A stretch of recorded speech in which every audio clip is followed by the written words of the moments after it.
Ako urong dito, and I said I would stake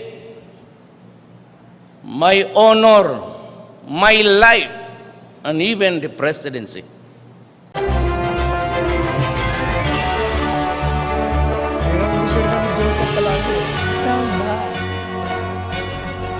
Good morning, Malacanyang Press Corps. Let's now have Presidential Spokesperson Salvador Panelo. Good morning, sir. Hello there. Good morning. We're ready if you are.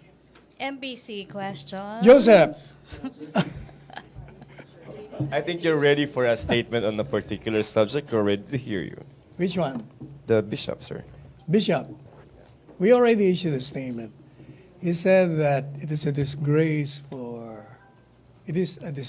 presidency with the president at the helm. I wonder if he has asked himself, what is a disgrace? One who is a member of the clergy making unsavory language against a man or against the president who is only doing his constitutional duty to serve and to protect the people?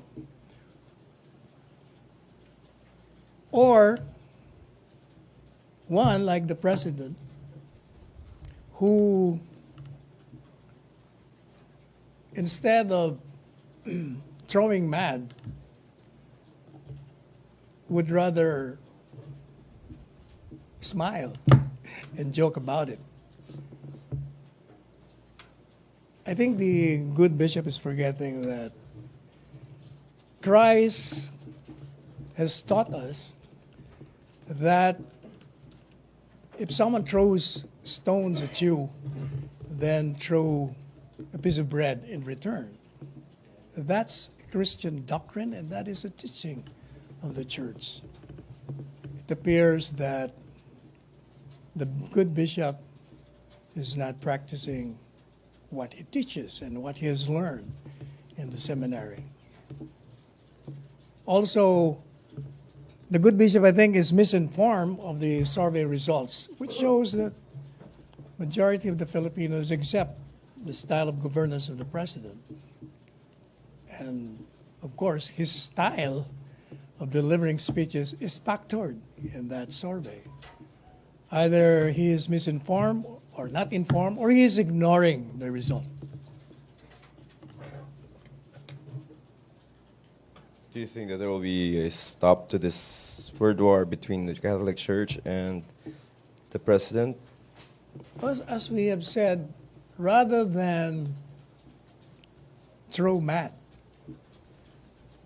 we must remember that all of us are parts of one whole, and the church should lead in the prayers for everyone, including the president, because the success of this president is the success of all of us. So rather than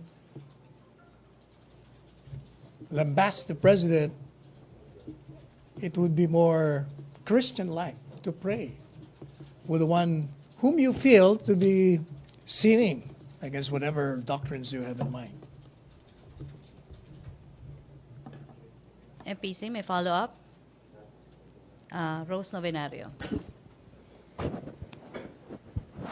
Sir, statement ni Father Santiago Salas ng NDF Eastern Visayas. NDF. Opo. Sinasadya raw po ni Presidente yung pag-atake sa simbahang Katoliko dahil upang maiwasan daw po yung pakikiisa ng simbahan sa mga dismayadong tao sa wicked and bloodthirsty puppet regime daw po ng kasalukuyan. Well, he's entitled to his opinion. It's part of freedom of speech. But there is no basis for that statement. The president is open to all. Even if the CPP-NPA has been launching ambuscades and engaging in extortion activities, the president always reserves an opening, a window, for them to sit on the negotiation table. The only condition he has imposed is that stop doing the ambuscades and stop your extortion activities, and we'll go back to the negotiation table. Ina, ang blooming Ibang topic na. May follow-up pa ba sa... Okay, Ina. Hi, sir. Sir, can you confirm reports that the President has tasked someone to lead back-channel talks with Joma Sison? I have no information on that, but I will not be surprised if there is one. Reports say it's Mr. Andal, former PCA chief. I do not think so. You don't think so? I don't think so. Why not, sir? Well, he's not involved in the negotiation process. Members of the panel will be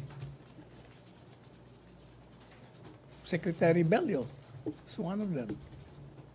Pero sir, back channel baka isn't that possible? Informal. But I do not have any information on that. It could be.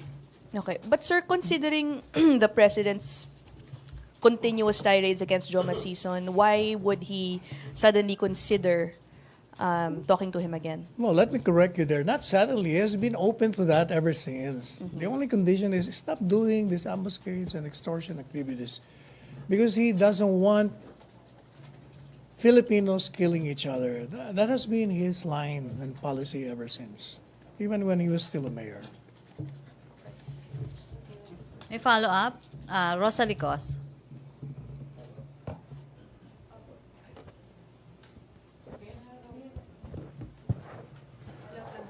Yes. Lagi na pong nire-reiterate na may mga conditions para bumalik dun po sa pag-uusap ng dalawang panig. So, sa pagkakataong ito, ano po yung nakita ng Pangulo para mag-utos sa isa pong No, personalidad hindi pa natin alam kung makipagpanig? may inutos siya. We're just speculating. I have not confirmed that. I said it could be possible. But what is important to me is if there is one, then the CPP-NP at this time and for a change should listen to the President.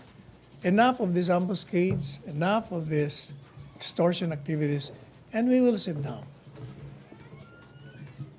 And most likely, they may finally listen to the urgings of the President. I think they're also tired fighting government. Rosalie, okay na? Raymond Tinaza. So, sa inyo talaga, malabo yung senaryo na magpatuloy yung peace talks hanggat may ginagawang ambush or gera ng mga NB? Yes, definitely because useless. Ba't pa kayo nagpipeace talks? Yung pala, pinapatay mo yung mga kalaban mo at saka you're still doing illegal Pero, acts. di ba sir, the government is right now at war with NPA. Yes. So, di ba parang kung wala pa namang bilateral peace agreement or bilateral ceasefire, so talagang expected, because we are at war, expected na may mangyayari sa ground. So hindi ba pwedeng ituloy lang yung pag-uusap, di bale na may nangyaring gera pa rin sa baba, until finally, magkaroon ng bilateral... Hindi pwede kasi magiging inconsistent yung peace talks mo. Kaya nga peace talks, ba't pa kayo naglalabanan? Ang nagiging problema yata, begging the pardon of Joma Sison, I think the problem is parang there is a disparity between him and the ground. Parang hindi siya sinusunod eh. Kasi otherwise, kung sumusunod yung ground forces sa kanya, gusto niya makipag-usap, dapat sumunod din sila sa sa mga conditions. Sir, balikan ko lang yung kanina, kasi si Mr. Andal mismo yung nag-announce, nagsabi na the President talked to him last week pa and ordering him to initiate the back channel talks with the NDF. So, Hindi, kung sinabi ni Presidente sa kanya, they good. He can do his best. And I hope the other side will do his best too. thank you, sir. May follow-up? Other issue? But let me say that we're always positive on any development. Lamar? Good for all of us. Questions? Nestor?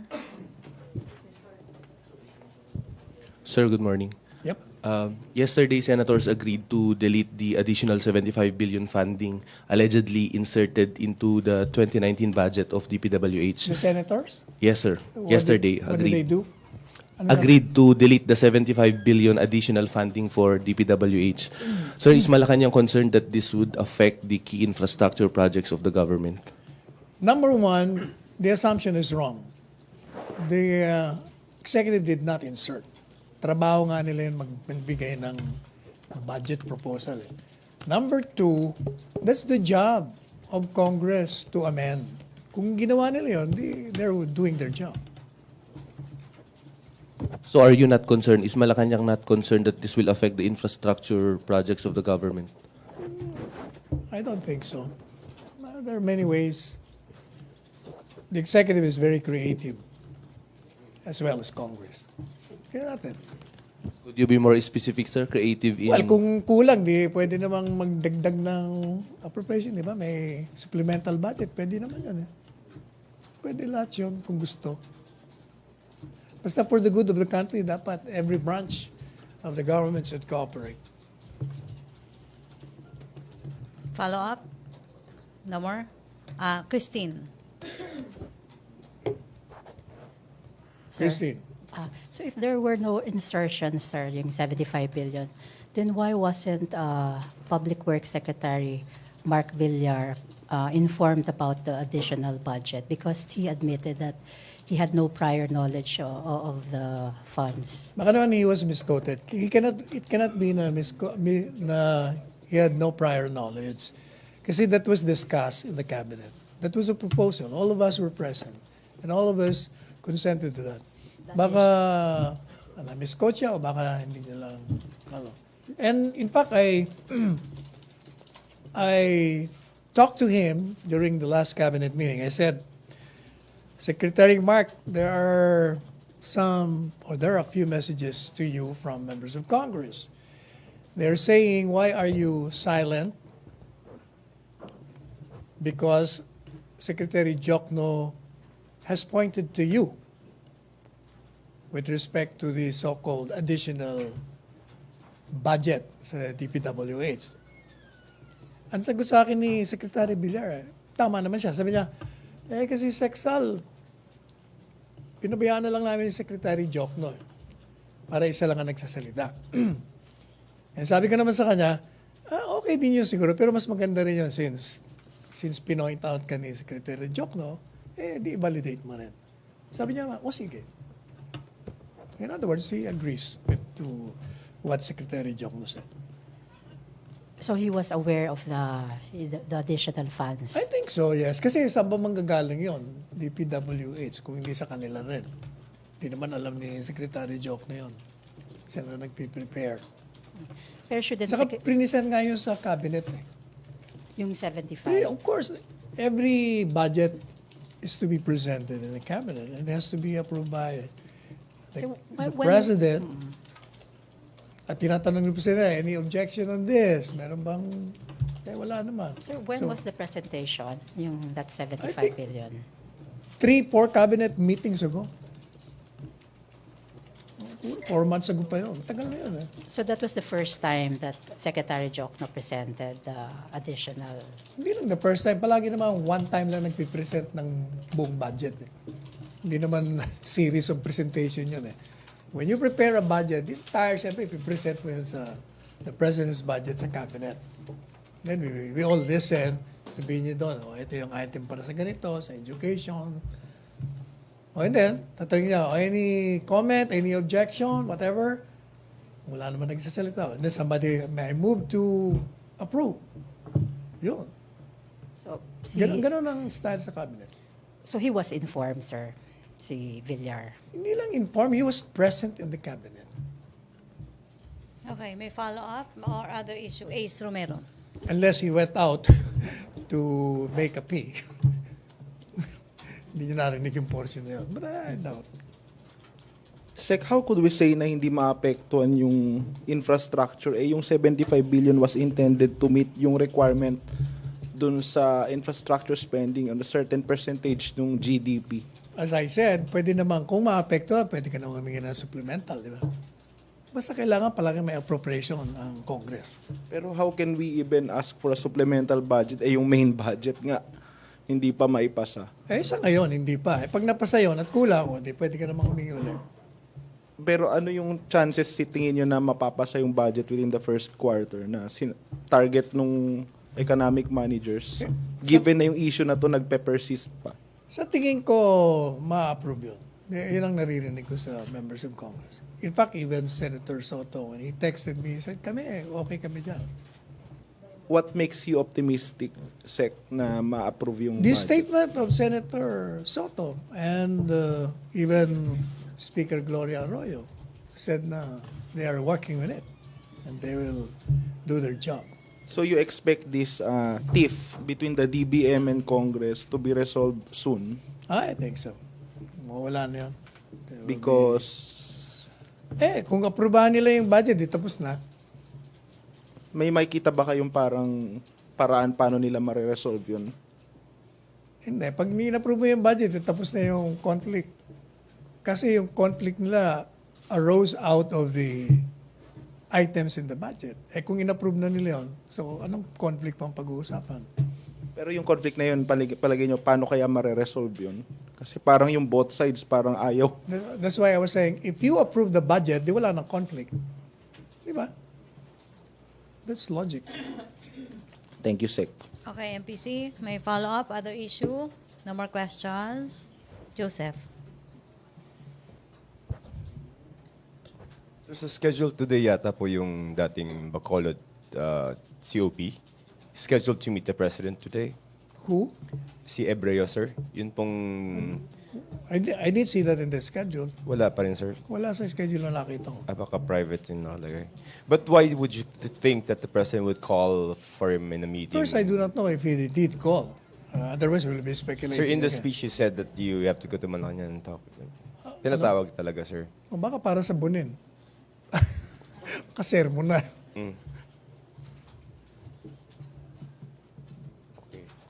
No more questions? Okay na? When is the wedding? Si Joseph. Okay, sa Lorena, wala nang tanong. MPC, no more questions? Okay. Okay. You want to comment on Trilana, sir? Because he went to Davao and then faced a complaint. Sabi niya, I'm here to face the challenge. Meaning, ang ibig niya sabihin, pwede naman siyang hindi magpunta. Parang yun ang ibig niya sabihin. Para pinakita niya, sino nandito ako? Nakita niyo naman. Tinanggap ko ang hamon. Ang sagot ko naman sa kanya, wala ka naman choice.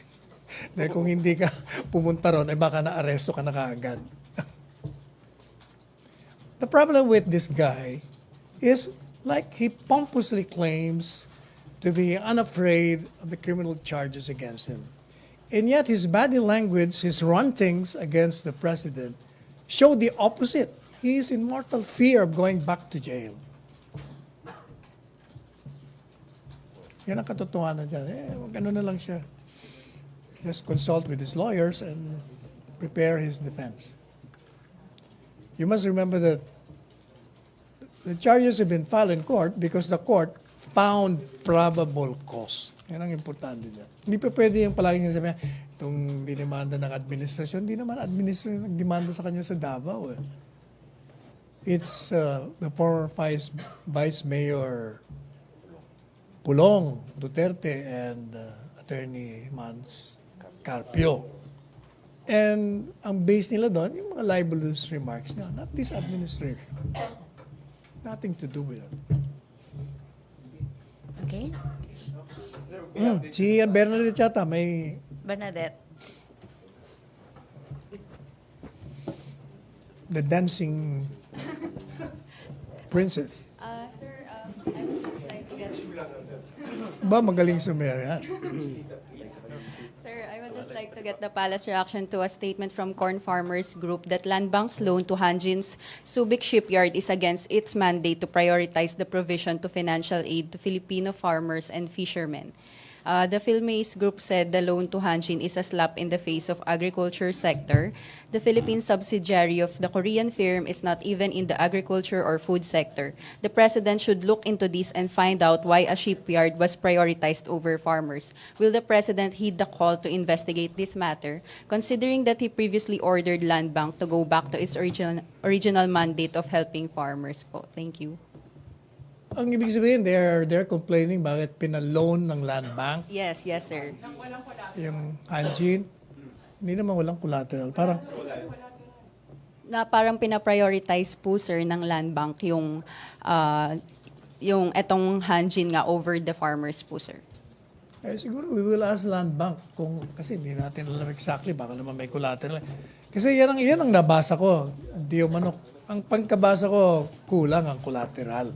But I also read that the assets there are over and above the combined loans of these 5 banks. So kumbaga, hindi rin malulugi ang mga bangko na dyan pa rin. In fact, they have grouped together and they will not be, any one of them will not on its own kunin yung mga assets. Hindi kagaya ng mga nangyari sa Victoria Mills, nagkagulo sila. This time, gusto nga nila i-rehabilitate. Kasi meron gusto mga pumasok. Merong 2 Chinese firm, meron ding Filipino firm. Saka tanda mo, there is a petition in court to rehabilitate it. For all you know, baka ma-rehabilitate pa rin. But sir, don't you think the president will get frustrated knowing that the Land Bank allegedly nga po prioritized Hanjin over the farmers' welfare po? Considering nga po yung previous order niya na ibalik ng Land Bank yung dati niyang mandato na tulungan mo na yung farmers po, sir. Baka naman yung sinasabi mong loan occurred prior to the presidency, hindi natin alam. Kailan ba yung shipyard loans na yun? Baka hindi pa presidente si Pangulong Duterte noon. Okay, sir. But sir, i-investigate po kaya ito ng Malacanang or ipapa-imbestiga ba ito ni President yung regarding sa Land Bank allegation po ng Corn Farmers Group po? Siguro, I will write the Land Bank kung anong estado ng loan, saka when did it start, kung may collateral, to inform the President. And then the President will take action. Okay, sir. Kasi sabi po ng Philmace, susulatan daw po nila si President about this po. Sige. Oh. We welcome any letter coming from any citizen. Okay, sir. And we always take action. Okay, sir. Thank you, sir. Okay. Question, Ina, follow up.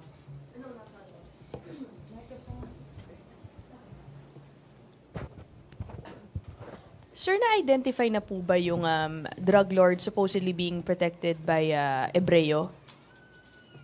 Wala pa ako narinig.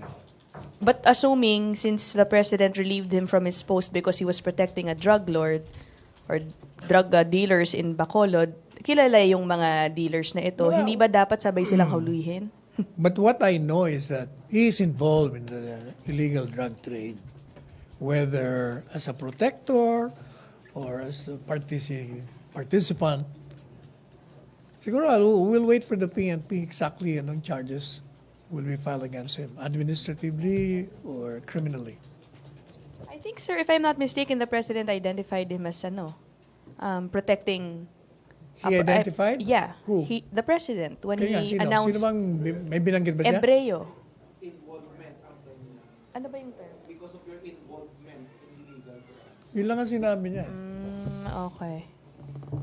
So, But antayin then, natin. it goes without saying that he is working with drug dealers in Bacolod who ideally should have already been identified and nasan sila ngayon? Then the police should give us the information. Okay. So ngayon, hindi pa natin alam exactly anong extent ng participation niya. But the President has relieved him precisely because siguro may nakitang ebidensya na kasama siya or sangkot siya, whatever. So unahin yung police doon sa mismong dealer? Hindi, unang-una, hindi mo pa nga alam kung sino ang involved. So we have to know the extent of his participation, sino kakontak niya. Kasi you have to get the source. Ganyan naman sa criminal investigation. You get first the small fry, And then malalaman mo kung saan nanggagaling yung source. Hindi mo naman kagad malaman kung galing yung principal eh. Usually you start with the small fishes. Thank you, sir. Rose Navenario. Ay, sir. Sabi raw po ng PNP, sabi po kahapon ng PNP, wala naman daw po silang derogatory info against the Bacolod City Chief of Police yung nirelease po siguro ni sa kanila. Presidente. Pati po sa PIDEA, sabi po ng PIDEA. At sabi rin po ng PNP, marami daw pong accomplishments yung Chief of Police na binanggit ni Presidente. Siguro iba ang source of information ni Presidente. Presidente ito, namin itong tentacles of intelligence.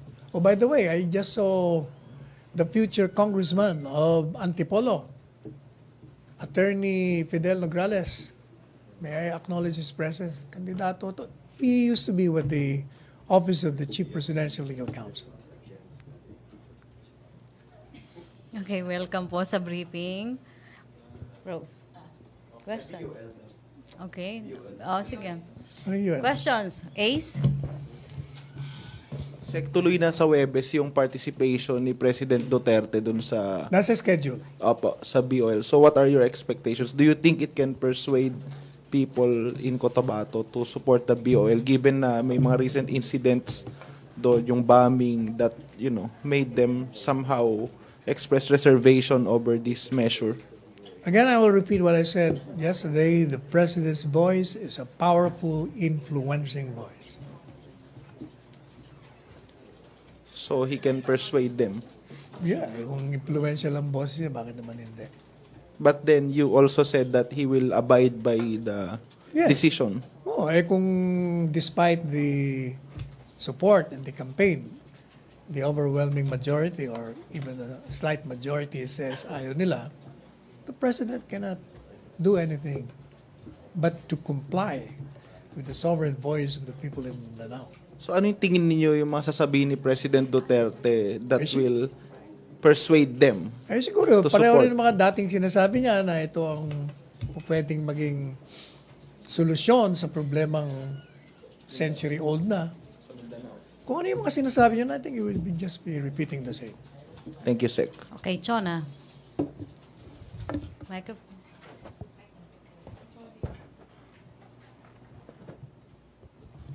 Sir, good morning. What was the response of the DFA dun sa letter kahapon sa data? Ay, hindi pa. Pinapapadala ko pa lang. Pipirmahan ko pa lang ngayon yung letter. Pipi. Sabi niyo po kahapon, Nasa sir? mesa ko na ba? Oo, pipirmahan ko pa lang eh. Yun na nga eh. Yung malaman, sabi walang leak. Sabi ng isa, meron. Tingnan natin. Kaya nga sabi ko, mahirap talaga magsalita o mag-comment nang wala pang facts. Sir, this is not the first time na mayroong data breach dito sa Philippines.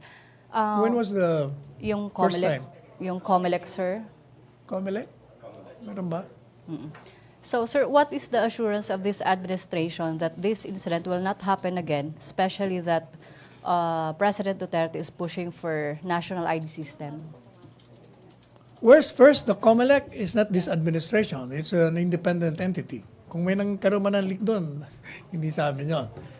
Number two, mukhang lumalabas yung DFA, wala naman leak. So, hindi pa pwedeng what guarantee, kasi wala pa naman nangyari. But certainly, as we said, the President will not allow any breach. Siyempre, this is a delicate matter. And DFA will be doing its job to secure the database. Okay. Rosalie, Joseph, and Ace. Hindi na ikaw. Rosalie. Rosalie, close your microphone. Ace. Thank you. Sir, balik ko lang po sa BOL. DOL? BOL. BOL. In relation to the question of Ace. Kasi po si House Majority Leader Andaya Jr. claimed yesterday in a privileged speech na failed daw po si Secretary Jokno na mag-allocate ng budget for the plebiscite. Do you refute the claims? As far as I know, hindi maapektuhan yung funds. Nakita ko yung report ni Secretary Ben. Yung sa COMELEC, hindi maapektuhan. Yung sa BUL, meron pondo. Do you think, sir, the good congressman, nakakatulong po yung mga statement niya? Because, syempre, once the people heard about these statements na wala palang pondo, for example, sa plebiscite, sa tingin niyo po ba makakatulong yun? Pwede rin na magsanay ng tao sa kanya. Kasi unang-una, kung walang pondo, di sana kinancel na yon. Di ba? Sana ni-reset na yon, pinospone na. But obviously, tuloy. So may pondo. Pero sir, ano po yung magiging statement niyo regarding doon sa sinabi niya na parang winawalang kabuluhan ni Secretary Jokno yung efforts ng Duterte admin na magkaroon ng pangmatagalang kapayapaan sa Mindanao because of... Well, the response is his statement is misplaced and without basis. There are funds for the plebiscite. Thank you, sir. Okay, last na tayo. Celerina, then Joseph. Sir, follow up on Rose's question. So do you think Congressman Andaya is a purveyor of fake information? You said that, I didn't. Eh, sabi niyo, But sir, others might misplaced. agree with you. How about the palace? Huh? How about the palace? Do you agree? Purveyor of what? Fake news or fake information? Baka naman he was just misinformed. That's why yung kanyang basis, yung statement niya mali rin. Let's give the benefit of the doubt to everyone and sundry. Okay, last question na tayo. RJ, then Joseph. His father is a very good friend, or was a very good friend of mine. Sir, on passport again, sir. Mr. Yasay, in his statement as posted on his Facebook page, he recalled that on February 10, 2017, Mr. PANELO, as Chief Presidential Legal Counsel, determined that the assignment of the passport printing services to UJEC was illegal and demanded that all rights over all the personal data, source code, data center, and other information relating to the performance of the e-passports printing services unlawfully subcontracted to UJEC be conveyed to the DFA or be acknowledged to be exclusively owned and controlled by the DFA. Sir, can you confirm this? Well, actually, was this your opinion? That was my initial opinion. But I said, as my memo said, that will be the initial opinion on the basis of so less documents that you're giving us. That's why we've been asking them, give us more documents para conclusive yung aming opinion. Eh hanggang ngayon, wala pang dumarating na kumpleto eh. Like yung, I didn't even know na merong previous foreign kakontrata ang DFA. Hindi ko alam yun. Kasi wala nga silang pinapadala eh.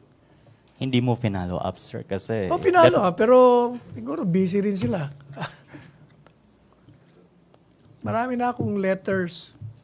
Pero... When was the last time you wrote them? Several months ago, I think.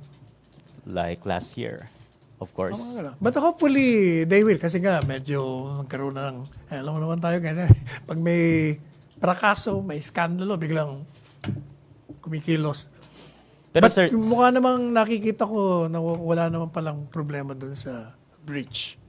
Now, whether yung sinasabi na may illegality on the contract will depend on all the documents that they will be giving us. And then we will give a conclusive opinion on the matter. Sir, bakit parang wala namang problema dun sa breach? Ay kasi sinasabi, naririnig ko sa TV yung mga nagsasalita. Pero wala ka pang documents, sir, as you said. Wala ka pang... But coming from those who are supposed to be securing the database, I will believe them. Sila nagsasabi na wala. Kanina lang narinig ko yung, sino ba ito? Yung commissioner sa privacy communication, ini-interview. Liboro. Oh. Eh parang, even Secretary Locsin, parang initially sinabi niya may breach. And then after that, parang wala nang breach. And then third, parang ayaw niya na muna mag-comment. Tingnan muna kung ano ba talaga. So you're changing your initial opinion on the matter? Well, my official opinion on the matter was, let us determine first whether or not there is a breach or not. Yan ang sinabi ko kahapon. I have not changed it. Okay, thank you. Okay, thank you, RJ. Last question na, Joseph. Wala. So, BOL, for the past couple of days, we've been asking, the Yeah. support of the president. From your statement that he said Well, that... the president supports BOL. All right, cool. Yun ang sinabi niya sa cabinet. And the message... He said he ahead will of the- campaign for it. Yeah. The message to the Bangsamoro region ahead of the elections is... The what? The message, sir, for the people who's going to vote in the plebiscite. Oh, I'm before- sure he will be saying that on January 18. He will make his speech. Okay. And I would not want to preempt him what he's going to address the people who will be listening to him. From the government perspective, what is at stake here, sir? Well, from the point of view of the president, the VOL will solve the age-old problem of the Muslim rebellion. Yan ang sinasabi niya ever since. Do you think it will succeed in the plebiscite, sir? Well, hopefully, but we cannot naman determine the pulse of the people. We can only speculate. But what is, as I said, what is certain is the president will abide whatever the decision of the voters there. Okay. Thank you. Okay, thank you, Joseph. Thank you, Presidential Spokesperson Salvador Panelo. Thank you also. Okay, thank you, MPC. Back to our main studio sa Radyo Pilipinas at People's Television Network.